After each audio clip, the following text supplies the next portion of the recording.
Okay, so today is Tuesday, January 26th, 2021. I'm Ben Greiner. With me, as always, Chad Calise and Michelle Charles. Hello, Hi. everyone. Afternoon. Hello. Or wherever And can you you are. see Maybe it's snowing where I am? Yeah, looks cool. Looks like Charlie Brown. It does. Yeah, this is that app. Is the name of it. MMHMM. And I think I've used this before. I was just playing around with it. They added some new backgrounds, which are kind of interesting. There's the immersive rain background. Oh, that's cool. Yeah. Oh, And that's then awesome, actually. they have this one. I'm in the bathroom now, I guess, talking Hilarious. to you. And Your bathroom now looks I'm in a Game small. Boy. Yeah. Oh, that's cool. Hey. That's cool, man.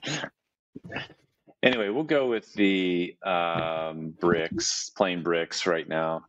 And what we're going to talk about today is something that came through our support desk, and that is artificial intelligence. And in fact, I wanted to read, I sent out an email. I don't know if you guys saw it, because I know I sent it out rather late. My apologies.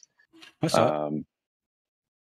But I put a little quote in there. This quote's actually from the CEO of Ntiva, Stephen Fredkin, and he was interviewed. And I really enjoyed how he ended the interview. And I'll just read it very briefly if you didn't see the email.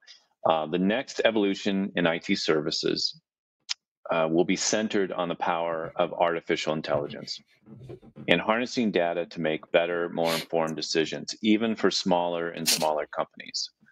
There is a tremendous opportunity to use data more effectively and in an autonomous manner. As business intelligence and artificial intelligence converge, these concepts will become more relevant.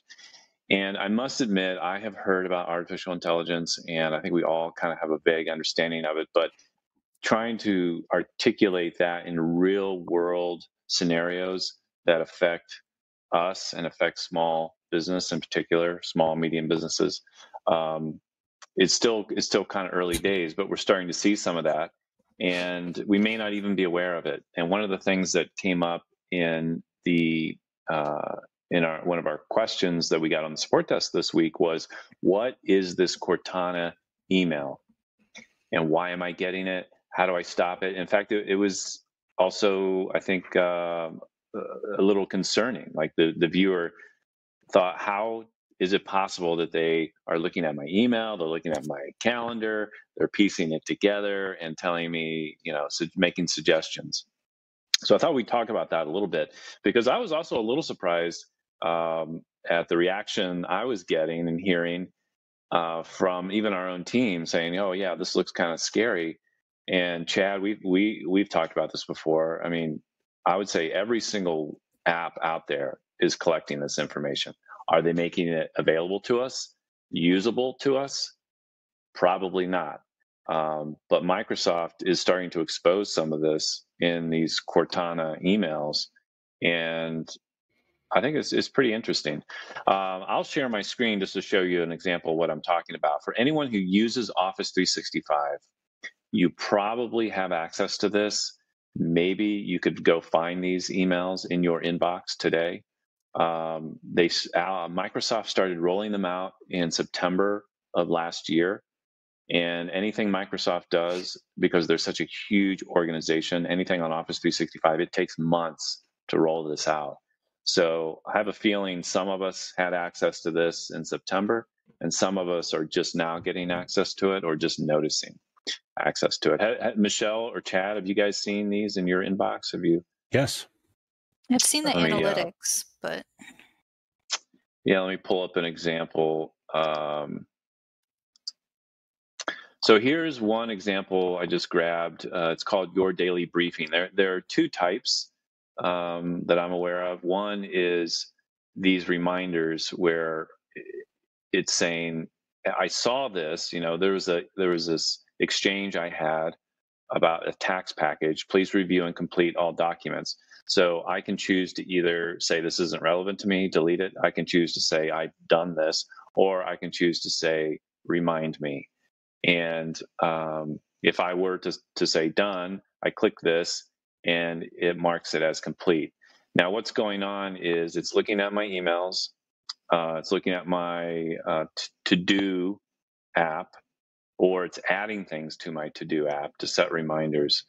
And it's autonomous. This is artificial intelligence. Obviously there's no one reading this, and this is unique and specific to me. If I've completed something, it won't remind me again. If I don't do anything, I think it shows up in the next daily briefing. I must admit, I'm still learning how to really use this, and I ignored it for months, but then I started using it and I started to find some value in it, and I'm starting to learn more and more about it. So what I also want to point out is if you scroll down to the bottom of this, you're going to see your settings where you can go online and change a few things about how it gets delivered. You can read the privacy statement, and you can unsubscribe, meaning you can turn this off. But Chad, maybe you can talk to this. I'm guessing unsubscribing stops you from seeing this information, but it doesn't necessarily stop Microsoft from gathering this information. No, they're going to collect it no matter what. Yeah. So I mean, and let me just.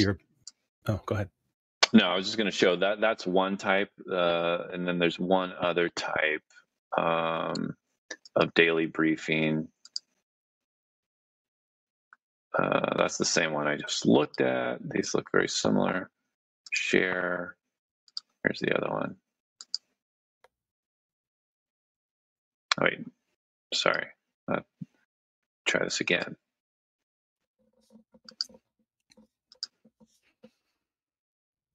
Why am I looking? Okay, maybe it would help if I got rid of that screen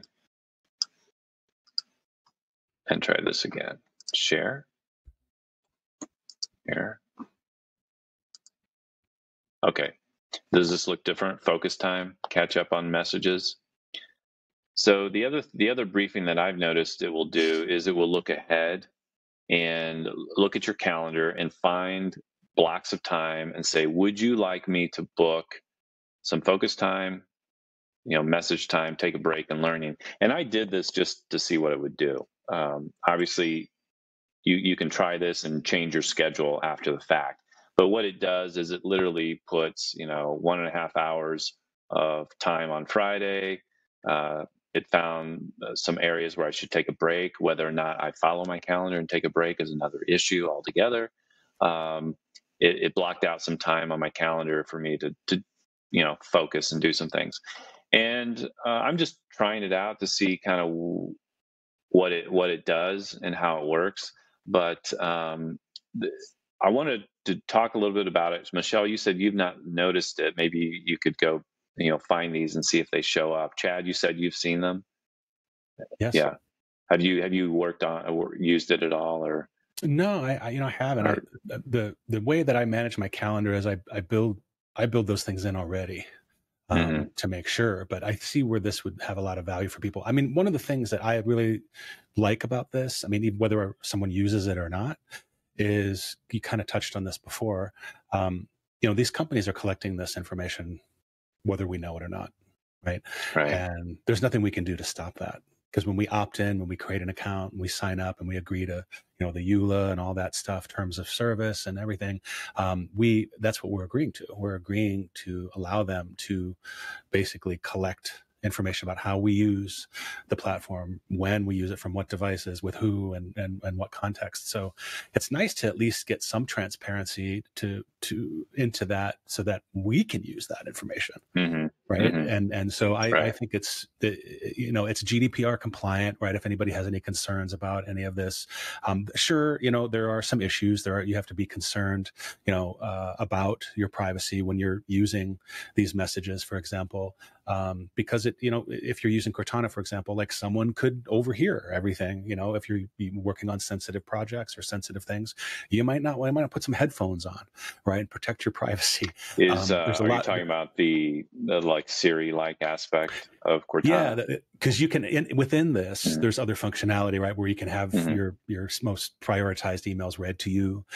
You can, it'll do a lot of things. Right? It's just scratching the surface of the things that it will do.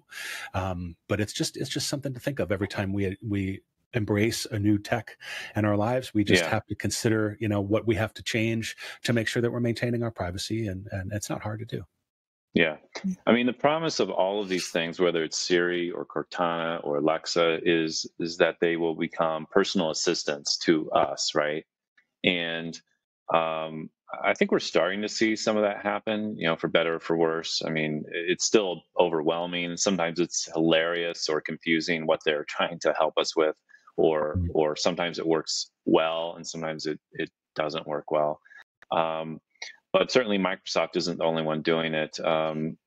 And I know Siri, Siri will make adjustments and suggestions for you based on if it sees in your calendar that you're at home, but you need to go, say, to the dentist. It can make suggestions like you need to leave now in order to get to the dentist. I know it can do that.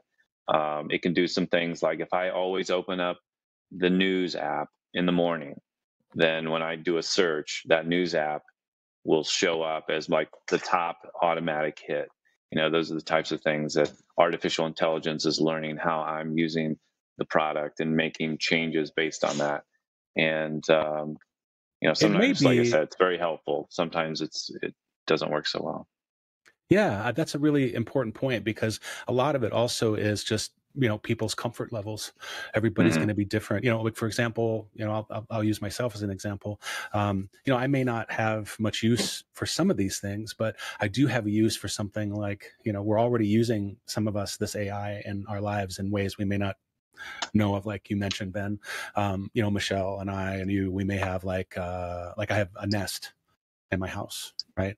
And I like that because I don't have to interact with it. I don't have to think about it. It manages, the HVAC, the heating and cooling in the house based on historical information, and it sends me an update once a month. It tells me like, what's up, and that's useful, right? Having to kind of interact with Cortana or Siri, whatever, initially requires some investment, right, of time to set it up and kind of make it so that it has value for you. But I think a lot of people have this impression that AI is just going to like automatically do all this cool stuff. Right. It's not really the case. Like we're not really there yet, right? AI still, we shouldn't even call it AI yet, to be honest.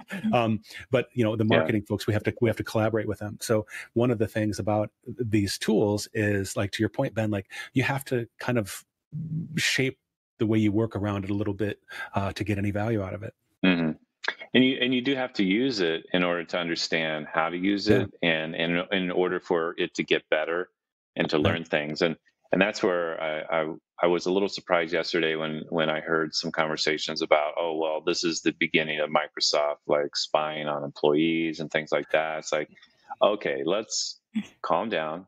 I'm first of all, I'm sure those spying on employees, has been a concern for many years before Cortana, before Microsoft.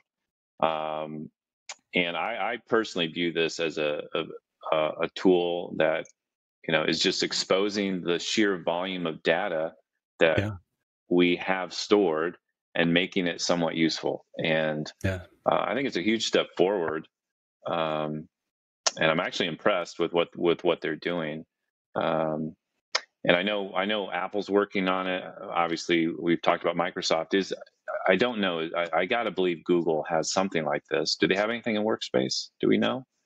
Yeah, I mean, we know they collect data. There's no doubt. And everything, everything is kind of, for them, I think, tied back to Google Home, right? Like their Alexa, their version of Alexa. I think a lot of that is integrated there at the hardware level. Everybody has a different approach, right? Same with Alexa. You kind of tie your identity to a device, rather than like an identity. You just log in and it just does all this stuff. Microsoft is a different thing. It's tied to an identity, and then if you're using any Microsoft devices like Xbox or Windows 10 or something, it's all integrated across those. I know more people with Xbox that are using these tools than anything else. That Xbox seems to be kind of a big pivot point for a lot of things, because your Xbox you can integrate with. It can kind of be the center of your house. It can really connect to all kinds of stuff and do a lot of things. And that's been true for a long time. So, I think a lot of Xbox users, a lot of gamers are very fluent. They've gotten a lot of value out of this for a long time. But you're right, Ben. Like, this isn't new. Like this, whatever we want to call it, if we want to think about it as surveillance, that's fine. But I think there's healthier ways to think about it. And this kind of helps, I think, when we can see for ourselves some of the value, that this data can give us. I like that transparency personally, because if they are collecting it, why can't we have access to it, right? Yeah. Speaking of surveillance, so our boys were home from vacation or from school here, and they've now gone back to school. But so apparently Xbox, and they have an Xbox, and when they were kids, we must have set it up with an account notifying Microsoft that they were, Of age. not adults, Sure. and it was linked to my account. So I've got two boys home, and they both spent the weekend playing Red Dead Redemption. And it was Sunday night. I got an email that said, Colin has spent 40 hours playing Red Dead Redemption. And I was like, what? Sure. Yeah. And I went to Colin and said, hey, you realize you spend this much time playing Red Dead? He's like, what? How do you know that? What? I was cooking, and I was on the phone, and I wasn't playing the whole time. I wasn't doing that. Elijah did some of it. Yeah. So yes, there is the certainly the potential to surveillance somebody, whether it's a child or an employee, is there, and you hope that if anyone's doing that, it's in full transparency. And I think the worst that we see is when organizations do ask us, Chad, to say, hey, can we do this? And we're like, well, technically, maybe. Is that in your employee handbook, or have you notified your team about it? And it's like, no, but we're the business. We can do this, right? It's like, well, that's not really a good idea, is it? It's important to be transparent, I think, and set people up for success, because the three of us, we take it for granted that we work around this stuff all the time, and it's not that intimidating to us. We know that if we dig into something for a few minutes, it's going to make sense and answer our questions. But not everybody, experiences it that way. And it's really, we're dealing with, yesterday, a friend of mine, her daughter, her 12-year-old daughter, committed suicide. Wow. And it was a result of a lot of these kinds of things, right? The parents monitoring devices really hard and surveilling that, and trying to, solve a cyberbullying problem that she was having. And they went about it the way a lot of non-technical parents, with not a lot of experience in technology, would do it, right? They put surveillance, apps on her devices, but still, we're communicating with her in person and trying to maintain the relationship. But, and who's to say that that was the reason, right? I'm not saying that. I'm just saying that we have to be really, really careful, because it's easy, whether people are right or wrong, if they feel that way. We have to validate that, and we have to work with them and maybe circle back with in another way. But that's why the first impression really matters. And when organizations just inflict this stuff on people, they're going to get pushback, right? But if they go about it in a way that's a little more intentional, it might be slower, but with intention and educating people about this and showing them the kinds of value that they can get out of it, I think it can really, make or break a program like this, because it just is way too easy for people to get the wrong idea. Yeah, exactly. If you can get value out of it, that makes sense. But Chad, this turned dark. This live stream. Sorry to hear that. It's been a hard couple of days. Parents' greatest fear, losing a child in any way. So they feel horrible, because they thought they were just doing the right thing. But some of the messages that she left behind were contrary to that. And it's really hard, to justify that, when you feel there's a need, and it's really hard to resist that when you feel there's a need, and parents are just doing the best they can. But I bring that up because that is one end of the spectrum where this kind of stuff can go really south and make someone feel they don't have any agency, they don't have any freedom, and that's, we got to be careful with that. Yeah, for sure. I'm kind of speechless right now. So, but I appreciate you sharing that, because I think that's I don't even know what to say. I'm not going to say anything other than that's terrible. It's I tough. feel for them. I feel greatly for them. It's hard. So let's see. We can wrap it up here. We don't need to take the full time, but I did want to just make sure everyone was aware that Cortana, or at least the daily briefing part of Office 365, rolled out late last year. By now, everyone who has Office 365, I think, should have this as part of their routine, unless you unsubscribed. If you unsubscribed and you would like to resubscribe, I believe there is a way to do that, and I think you go to Cortana.microsoft.com. Yeah, Cortana.office.com. Sorry, office.com. And you can turn your Cortana briefing on or off. In fact, let me just share my screen here. We'll do one more quick share. And keep in mind, turning that off does not stop Microsoft from collecting these statistics, right? So those analytics are going to continue to be generated behind the scenes. It's just that we're no longer going to be, kind of in the loop. Yeah, there you go. That's right. That's right. So if you log into office.com and you go to Cortana.office.com, there might be an icon. I don't know. I just know this is how I got to it. And if you click the unsubscribe button, this is where you will be taken, at least for one of those daily briefings. It might be slightly different for the other one. So I can turn this on or off. I can decide when to get it. I can change my time zone. And then I can learn more about exactly what this is doing. Why am I getting this? Something to note is if you're using Outlook Web Access on the web, or Outlook for Mac, you're going to get the full featured version, the adaptive version. If you're using anything else like Apple Mail, for example, to view your Office 365 email, you're going to get the HTML version, which does not have all the features.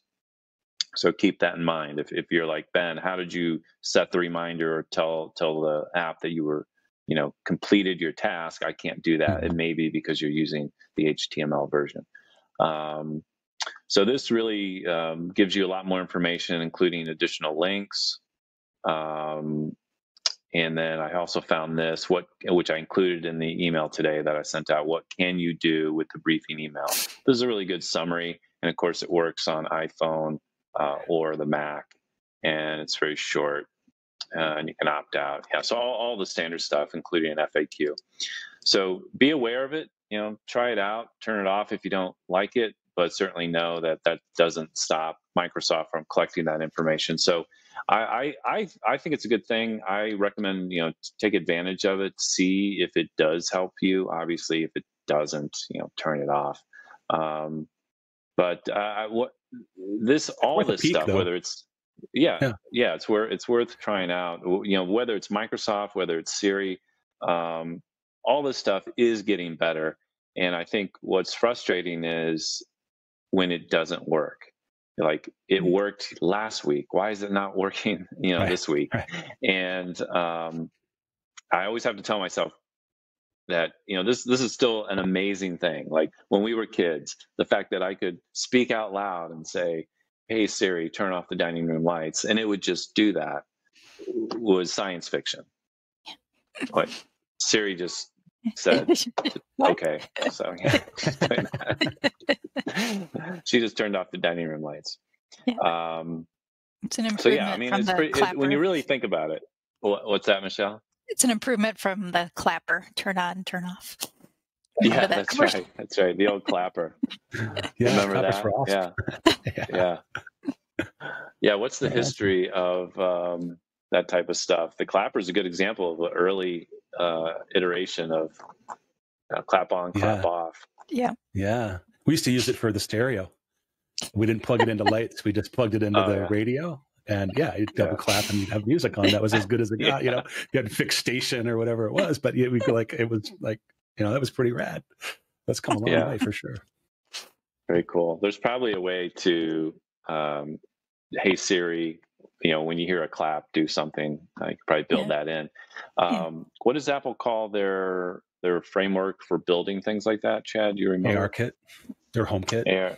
Well, but they made an easier, like, GUI version where you can piece things together. Not Automator. That was the early. Yeah, Automator is awesome. That is a triumph. What is it's on iOS.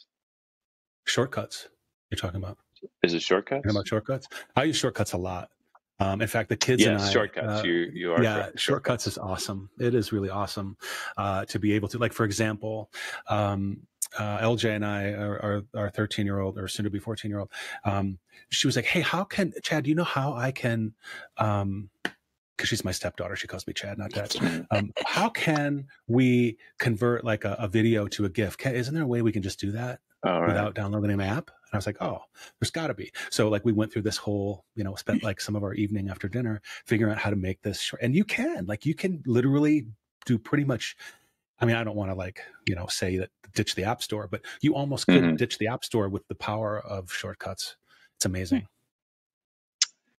Yeah, Shortcuts is available on iOS. It's not, at least not on Catalina. I don't know if it's available on Big Sur. I haven't looked into it, but I remember playing around with it, and the video to GIF feature I see is right here, Chad. Yeah. And they give you a bunch of things based on what your HomeKit settings are, because I see a lot of Nest features built in here because I have a Nest. And just be careful. I mean, there's a caveat. A lot of folks are not going to be enterprising enough to like make their own shortcuts, even though you can in a few short steps. A lot of folks have made their shortcuts available to download. Just be cautious. We haven't seen malware embedded in shortcuts yet, but I'm sure it's coming because a lot of kids are into it. Especially the kids are doing shortcuts crazy. And so just be mindful of where you're downloading your shortcut from if you choose that. as always, be careful. Get it from Apple approved sources, the App Store, or the it looks like they have a shortcut gallery. And that reminds me, one last thing I'll mention is kind of the early days of automation. Before HomeKit, you would use maybe a dedicated app. What's the one I'm trying to think of? I had like some outlets that I could turn on or off with an app. Wemo, Philips. I think is the the brand name. Yeah.